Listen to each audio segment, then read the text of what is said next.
Minimal living is not about abandoning all that you own. It's actually about making use of all that you own and owning only what you need.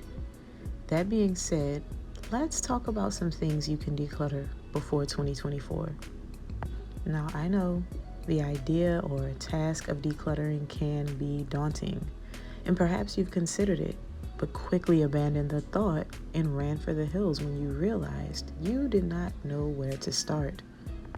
And that's fair, because we tend to think of decluttering as this huge one-time project, when in reality, it can be the act of a simple passing task on a daily basis.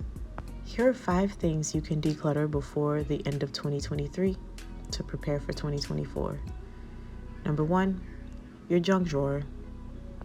We all have one, and I'm willing to guess that yours is in your kitchen.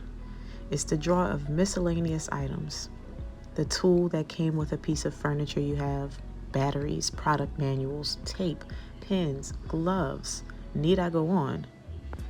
This drawer, while holding useful items, can actually afford to be cleaned out. You still want to keep what's useful to you, but go through and touch each item. Maybe there's more appropriate places to keep some of the items.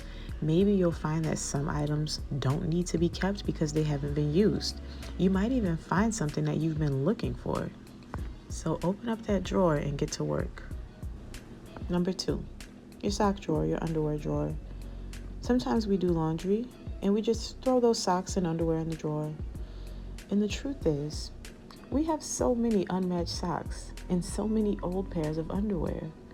Now, of course, we do need both socks and underwear, but the act of decluttering this area of our life is to get rid of old and worn out items, but also to help tackle the unmatched sock mystery.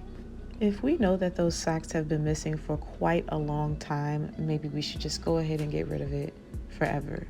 Same with the underwear. 3, haul and storage closets. Sometimes we stick to specific items in these closets, and sometimes we just make it a habit of throwing things in there that just don't belong. And this is fine because sometimes we just don't know where to put items.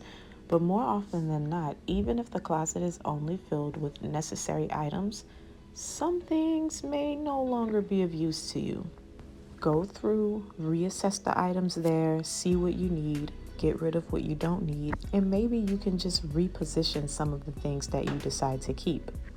Bonus tip for keeping your closets clean and smelling nice: when you do declutter the area, put a few drops of essential oil on a cotton ball and leave it there. Number 4, your bedroom nightstand. This could be the surface of it or the actual drawer. It can be very easy for items to accumulate on the nightstand because it's just a convenient place to sit items once you're already settling in for the night. Maybe you use it for a glass or a bottle of water. Then one day you bring in the mail. Then one day you bring in your reading material. Then your snack. Then your dinner. Then the remotes. On and on and on. And now you suddenly have all these items that just don't belong there. And chances are, at the time you are watching this video, your nightstand is currently cluttered. So let's take 5 to 10 minutes just to straighten it up. This one may not seem as important, but it's one of the first things that you see when you wake up in the morning. So having that as a cluttered space can really change the mood that you operate in every time that you wake up. Number 5, cleaning supplies. If you have a lot of cleaning supplies or a specific cabinet for them, this is worth taking the time to clean. Are there empty bottles? Do you need replacements? Can you condense?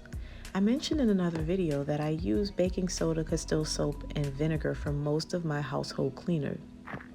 This helped me to cut down on what needed to be stored in my house, and this can also be helpful for you to maybe just consolidate some of the containers and clutter that you have in your closets.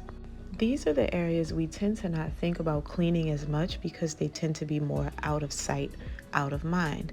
But taking the time to straighten these areas out can really give you a mood boost, and it gives you the opportunity to clear up your space.